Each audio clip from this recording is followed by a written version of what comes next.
Harambee! Neno hili si hivyo. Mambo ni matatu. Ladies and gentlemen, good afternoon and welcome back to our channel once again.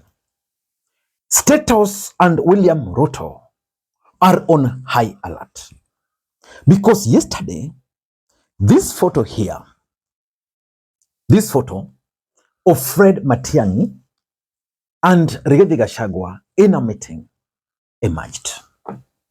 We all know that Fred Matiang'i and Rigathi Gachagua, despite the fact that they are in united opposition, they've been speaking different languages.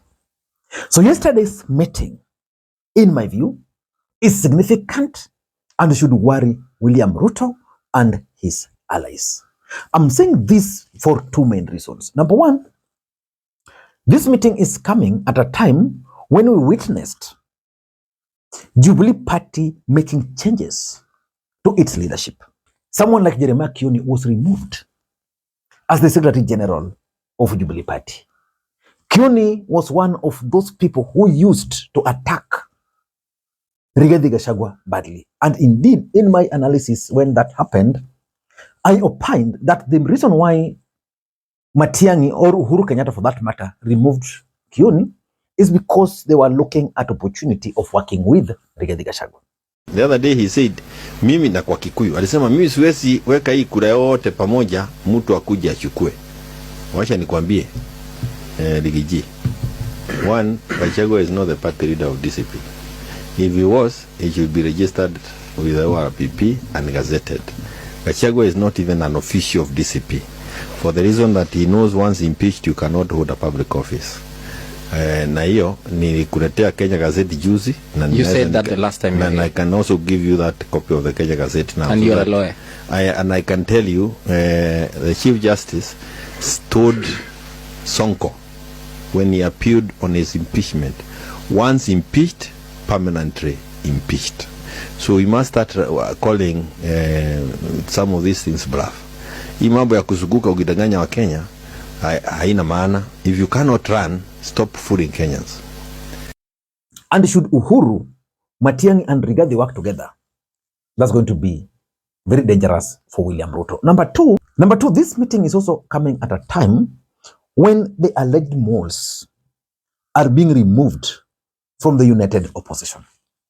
One of my videos yesterday was about the member of parliament for Githunguri, who was planted, Gathoni Mushomba, who was planted by William Ruto in Fred Matiang'i's camp. Again, we saw the Juja MP, Koimburi, being kicked out from Rigathi Gachagua's camp. So in short, this meeting between these gentlemen is significant. In this video, I want to reveal to you guys why Matiang'i and Rigathi met yesterday. Before we do that, for those who are watching this channel for the first time, please take a second or two, click the subscribe button so that next time we produce a video like this, YouTube will automatically notify you. And to the subscribers, I want to continue thanking you guys for your continued support. Because without that support, this channel cannot be where it is. Ladies and gentlemen, why do you think the two met? But before I explain that, I've always told you that in politics, nothing just happened out of mere coincidence. This photo was posted by Fred Matiang'i. If you go to Rigathi Gachagua's page, he has not posted anything about that meeting. Why?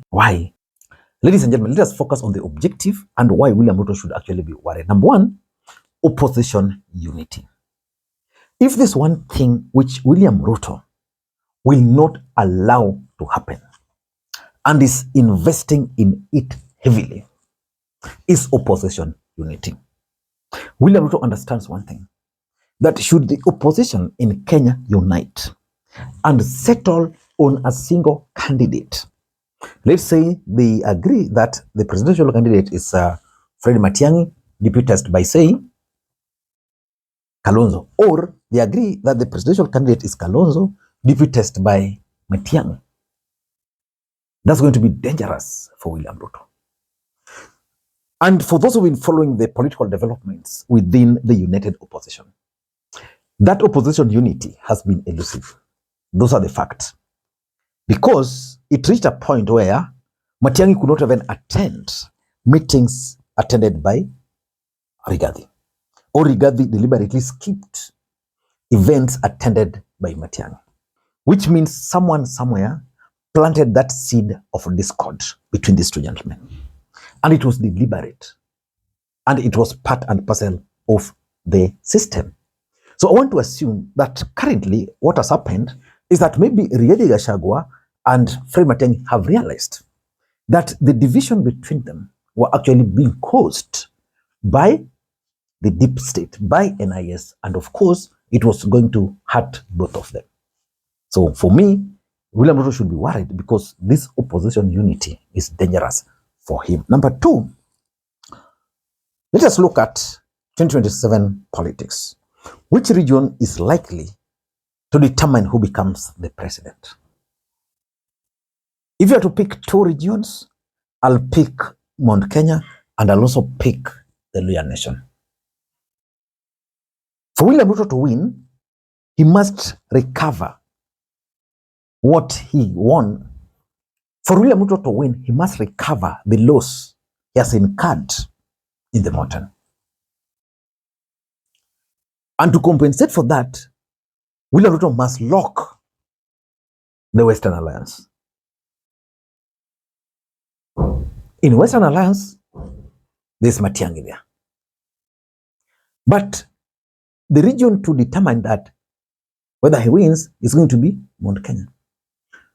So before Matiang'i and Rigathi met, there was the school of thought that those two were going to push different direction. Like that, they were going to pull in different direction. So that Rigathi would support Kalonzo, then Uhuru with Matiang'i. At the end of the day, they were going to split the vote in the mountain. Are you getting it? So it was going to mean simply that there was no way they were going to defeat Ruto in Mount Kenya. And that's something which Ruto was really hoping for. And strategically, if you were to ask me, the meeting between Matiang'i and Rigathi, if they were to achieve their objective, is going to consolidate the mountain. Because it had reached a point where even the people of the mountain were asking themselves whether the opposition can win. Number three, and this is something which I think President Ruto should be really worried about, the winning formation. Now, the person who was going to stop the opposition from crafting a winning formation was going to be none other than Rigathi Gachagua. Let me explain. Rigathi has the numbers. He has the mouth. He's erratic. Rigathi Gachagua makes a lot of mistakes. That's granted. But now, if he were to work with Matiang'i and work with Kalonzo, it simply means that they can agree on a winning formation. Let's say Matiang'i can say, okay, because of the bigger goal, let me pull out of the presidential race. I can be running it. Or Kalonzo can do that. So for me, that winning formation is now visible if they can unite. Because if they are not united, there is no way Rigathi can allow Matiang'i to win in Mount Kenya. But if they are in agreement, each party can say, okay, let us just go and compete. Jubilee huku, Matiang'i huku, then at the presidential level, that's where they're going to vote as a unit. And number four, and this is something I keep on repeating, that politics is a perceptional game. The fact that we're now talking about Rigathi and Matiang'i's meeting is significant. And it sends a signal to their supporters. Because I know for sure, because at some point I worked with some people around Matiang'i, I know for sure that they are really interested in Mount Kenya. But I kept on telling them that there's no way they can win the mountain fully without Rigathi. And the more they continued digging in Mount Kenya to win the support directly, the more Rigathi was also fighting back. So perceptionally, now it can be said, okay, now Matiang'i can win Mount Kenya, or you know, just the perception that now they're working together is a good signal for them. And lastly, if they will eventually agree to work together, that is Matiang'i and Rigathi, that is the exact moment Matiang'i has been waiting for. Because in the mountain, there's a general consensus that we cannot produce a presidential candidate in 2027. That's something they've agreed. But they're also agreeing that the person we can support to have MPs and others is none other than Rigathi Gachagua. But they also know that Rigathi Gachagua cannot be a running mate. Cannot be a presidential candidate. And they know that if given a chance, the best person they can trust is Fred Okengo Matiang'i. Because Matiang'i comes from the Kisii. How many MPs there? How many numbers? So which means they can actually control him if their ticket actually wins. So strategically, it can give Matiang'i the momentum which he's been waiting for to consolidate the mountain. Because for me, I've always believed that Uhuru Kenyatta never forgave Rigathi Gachagua after the raid on their private farm. And now that Matiang'i can sit with Rigathi, maybe Uhuru Kenyatta is also roped in, because Uhuru Kenyatta is also a very important factor as far as Mount Kenya politics is concerned. I don't know what you think. That's my take. If you've watched this video up to this stage, please in the comment section, just let me know by typing present. Ligang knows how we normally do it. Until next time, this is Lee Makwiny. And by the way, if there's something you want me to talk about, you can reach out to me on the numbers you are seeing on your screen. Purely WhatsApp, you can text or you can call. I don't know what you think. Bye-bye.